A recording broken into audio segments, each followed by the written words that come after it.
दिनै 14 नं चिरां दुवारनि सिङाव थानाय देवस्रि Vcdc बेखेवदों।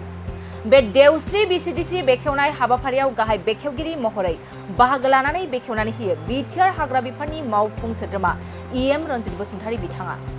रायजो राजाफ्रा फोरमायनाय बादिब्ला 14 नं चिरां दुवार बियाबनि देवस्रि ओनसोलाव गोबाव समनिफ्राय Vcdc मावख' गैयैनि जाउनाव गोबां जेंना जेंसि मोगा-मोगि जानो गोनां जाबोदों होननानै फोरमायो।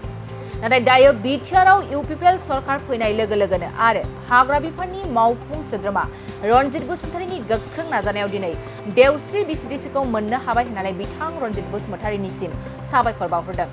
आरो रायजो राजाफ्रा दिनैनिफ्राय बे देवस्रि Vcdcआव ज'यै ओंखारनानै ओनसोलनि मोजां गाज्रि खामानिनि सायाव ज'यै जिरायनानै सावरायलायनो हासिगोन होननानै फोरमायदों।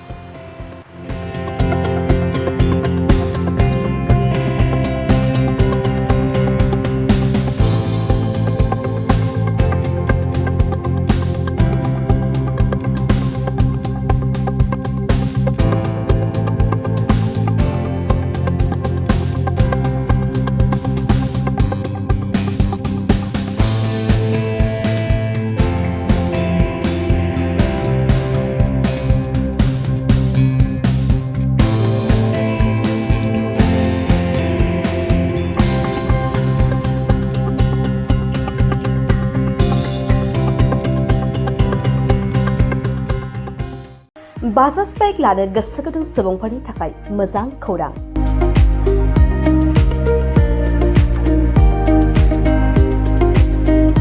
क'क्राझार जिल्लानि सेरफांगुरियाव थानाय पंका एन्टारप्राइज बाजाज श'रुमआ इन्डिपेन्डेन्स डेनि स्पेशल अफारखौ लानानै फैदों।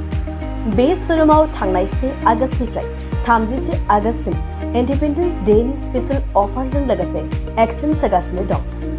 बायग्रा सुबुंफ्रा एसेल' बिबांनि रां होग्रोनानै प्लेटिनियानि गासैबो बाजाज सिटीनि गासैबो मडेल आरो पालसार 125 नि गासैबो मडेलफोरनि बाइकखौ RC इन्सुरेन्स लाफानानै 10,999 रां बेसेनावनो लवेस्ट डाउन पेमेन्ट होनानै बाइक लानो हागोन। नोंथांमोना सेरफांगुरि आरो सराइबिलाव थानाय पंका एन्टारप्राइज बाजाज श'रुमाव इन्डिपेन्डेन्स डे स्पेशल अफारनि खाबुजों नोंथांनि लुबैनाय बाजाजनि बाइकखौ लांफैनो हागोन।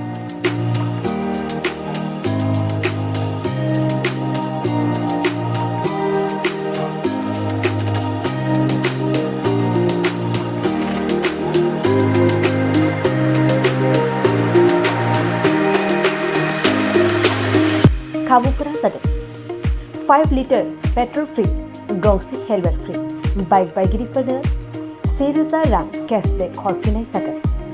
जुदि नोंथांमोना गोसो दंब्ला आबुङै मिन्थिबावनो थाखाय नैबे मबाइल नम्बर 9395303476 आरो 9101547892 आव थोंजों सोलायनो हागोन।